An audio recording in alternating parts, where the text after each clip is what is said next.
الحمدللہ رب العالمین والصلاة والسلام علی سید الانبیاء والمرسلین بسم اللہ الرحمن الرحیم۔ محترم سامعین کرام، السلام علیکم ورحمۃ اللہ وبرکاتہ۔ آپ دیکھ رہے ہیں ہمارا YouTube channel Islamic information official. آج انشاءاللہ عز و جل ایک نئی ویڈیو کے ساتھ آپ کی بارگاہ میں حاضر ہوئے ہیں۔ آج ہم امام زمانہ امام موسیٰ کاظم رحمۃ اللہ تعالی علیہ، آپ کی صاحبزادی سیدہ آمنہ بنت امام موسیٰ کاظم، آپ کا ایک بہت ہی زبردست واقعہ اور کرامت سنیں گے۔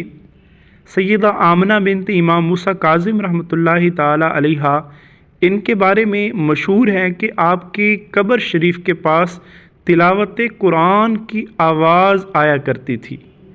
آپ رحمۃ اللہ علیہ کے مزار پر لوگ قندیل جلاتے تھے، دیا جلاتے تھے۔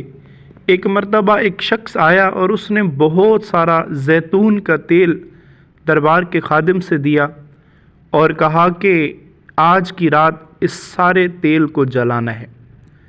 دربار کے خادم نے قندیلوں میں، ان دیوں میں تیل ڈالا اور جب جلانے کی کوشش کی تو ان کو آگ ہی نہیں لگ رہی تھی۔ دربار کا خادم بھی بڑا پریشان تھا کہ معمول کے خلاف یہ واقعہ ہو رہا ہے، جبکہ اگر دیوں میں تیل ڈال کر انہیں جلایا جائے تو وہ تو فوراً جل جائے، لیکن آج یہ دیے اگر ان میں تیل ڈالا گیا تو یہ جلنے کا نام ہی نہیں لے رہے۔ اس دربار کے خادم نے بارہا کوشش کی لیکن وہ تیل جلنے کا نام ہی نہیں لے رہا تھا۔ بالآخر وہ دربار کا خادم تھک ہار کے سو گیا۔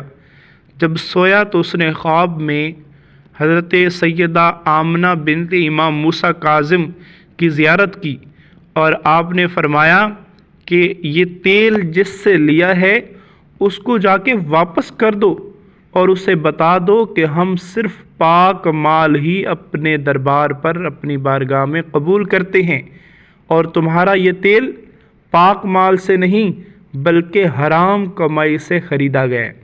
جب صبح ہوئی وہ دربار کا خادم گیا، جس شخص نے تیل دیا تھا اس کو ڈھونڈا، اسے تیل واپس کیا اور سارا واقعہ بتایا کہ یوں میں نے رات کو خواب میں دیکھا ہے اور سیدہ آمنہ بنت امام موسیٰ کاظم وہ فرما رہی تھی کہ ہم صرف پاک مال ہی قبول کرتے ہیں۔